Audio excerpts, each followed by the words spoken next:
എല്ലാവരെയും വിളിച്ച് ശിഷ്യന്മാരെ കണ്ടപ്പോൾ വല്ലാതെ സന്തോഷിച്ച് സന്തോഷത്തിന്റെ അശ്രുകണങ്ങൾ പൊഴിച്ച് എപ്പോഴും അവിടുന്ന് നിർദ്ദേശിക്കുന്ന നിർദ്ദേശം, ഏതൊരു മനുഷ്യനെ കണ്ടാലും നന്മ ചെയ്യണം. അത് നിന്റെ എതിരാളിയാണെങ്കിലും ശരി, നിന്റെ എതിർ പാർട്ടിക്കാരനാണെങ്കിലും ശരി, നിന്നെ കൊല്ലുമെന്ന് പറഞ്ഞാലാണെങ്കിലും ശരി, അയാൾക്കും നീ റഹ്മത്ത് ചെയ്യണം, അയാൾക്കും കാരുണ്യം ചെയ്യണം. എല്ലാ വർഷവും ഹദീസിന്റെ തുടക്കം കുറിക്കുമ്പോ, സ്വഹീഹുൽ ബുഖാരി തുടങ്ങുമ്പോ, ഈ വർഷം വരുന്ന വർഷം ശവ്വാലിൽ പോയാൽ നിങ്ങൾക്ക് കാണാം, അവിടത്തേക്ക് അല്ലാഹു ആഫിയത്തുള്ള ദീർഘായുസ്സ് കൊടുക്കട്ടെ.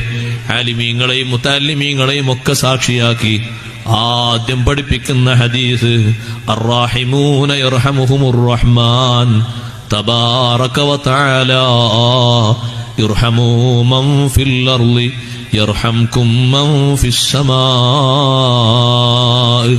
കാരുണ്യം ചെയ്യുന്നവരാകണം, സ്നേഹമുള്ളവരാകണം, പാവങ്ങളോട് അറിവുള്ളവരാകണം, കഷ്ടപ്പെടുന്ന ആളുകൾക്ക് ഒത്താശ ചെയ്യുന്ന ആളാകണം, രോഗികൾക്ക് വേണ്ടി സഹായം എത്തിച്ചു കൊടുക്കുന്ന ആളാകണം.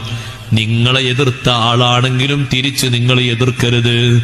അവിടുന്ന് പഠിപ്പിക്കുന്ന സന്ദേശം അങ്ങനെയാണ്. നിങ്ങളെ പക്ക എതിരാളിയാണെന്ന് കണ്ടോ, അയാളോടും നിങ്ങൾ ചിരിക്കണം, അയാളോടും സന്തോഷം പങ്കിടണം.